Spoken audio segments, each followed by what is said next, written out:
Sundowns started a grueling September schedule on the back of a rough trip to Nigeria, where they were beaten 3-1 in very trying conditions. 5 days later, they faced SuperSport in the MTN 8 quarter-final. A tough job lay ahead for Coach Pito to get the team's psyche right for the battle ahead. We came from a big defeat in Nigeria. We thought we had a decent team to do well in Nigeria, but the numbers don't lie. We lost 3-1. And then we came from a defeat. I think it was good for us before the match of SuperSport United. Yeah, we won the game. Good confidence for us. The same score that we lost in Nigeria, we put it here. Pito gave new signings Nascimento and Vilagazi a starting berth, but it was an old boy that struck first for Sundowns.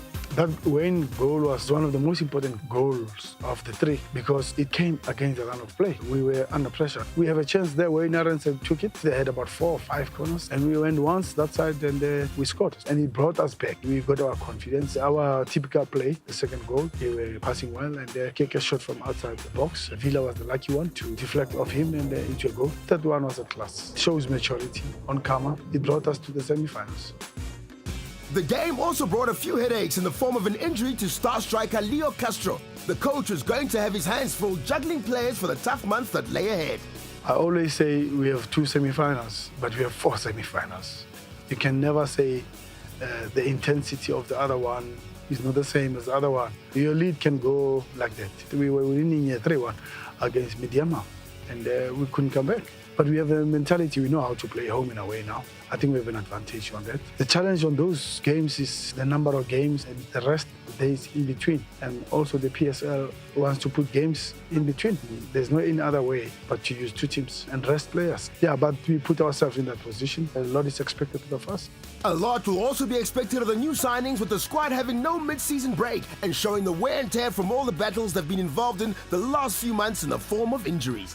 The big one for us, to be honest, is the one of Leo for KEF, because he's the main striker. The other people who could play in that position is Zachary and Vilagazi, but they didn't register for KEF because they came in late. But for local, you have the personnel, but have you incorporated them into the way you want to play? Not yet. You need time. People say, but we have signed the players, we can manage. Can you bring them together into a team? It's a difficult one. It's not easy to put them inside, into the flow of the team. At the same time, you're chasing results. It's not use them, it's integrate first before you can really use them. It's the life we face as coaches. On the other side of the football age scale, Coach Godfrey Sepula had his own challenges that he overcame when he took the Under-17 Academy team to victory in the world's biggest youth tournament, the Gothia Cup, held 12,000 kilometers away in Shenyang, China. Winning the tournament in China was really important for us to market the brand, to put the Sundowns brand on the world stage. We've made history, and we always fancied our chances, because we have a group which went to the Nike tournament under 15 in Manchester. The experience gained in that tournament, combining with the experience when they were playing in the Future Champs. Obviously, Future Champs, they invite players from Europe and Asia to come and play against our local teams. 90% of these players participated in all those international tournaments, and we thought this time we can fancy our chances and make sure we give it our best shot to try and win the tournament. Sundowns finished first place in their group that comprised of teams from England, Japan, Sweden, France, and China, with 4 wins and 1 draw against BK Häcken from Sweden. The tournament was tough because we didn't know the level of the teams that we were gonna play against. We just had to go and impose our game. Also, there were teams that were better than us, but we still managed to get a result and win against the teams who were better than us technically. For an example, we played against Tokyo Verdy, the team from Japan. High technical ability in terms of their passing and movement. But it said to us as a team, we need to be able to play without the ball, because when we play against other teams here locally, we always dominate ball possession. But there we played against a team that dominated the ball, and we had to find other means to try and get a result. That's what these players showed me, that they can also play with more personality and character and be able to adapt in different situations.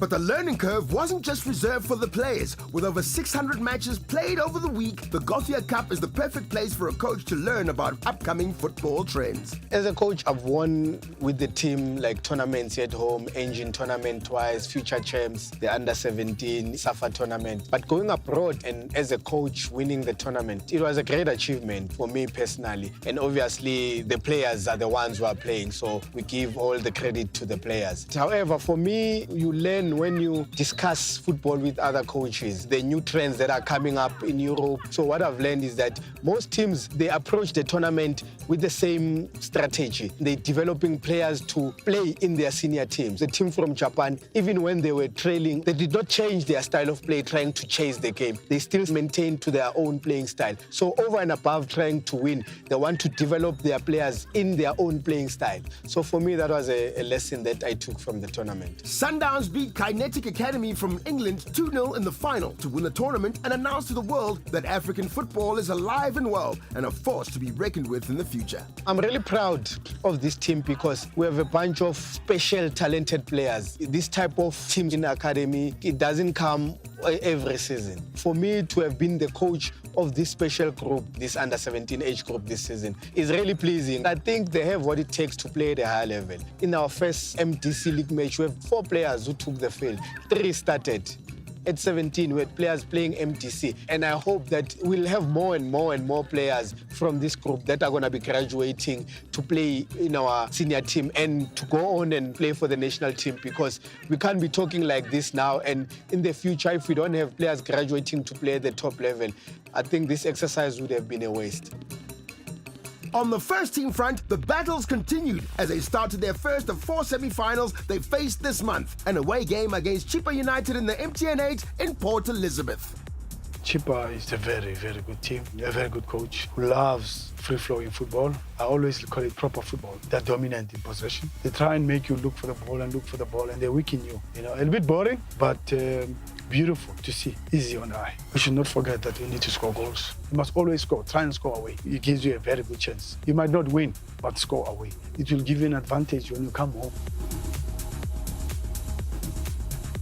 But the coach's wishes didn't come to fruition. No goals were netted as the two teams ground away to a tense stalemate.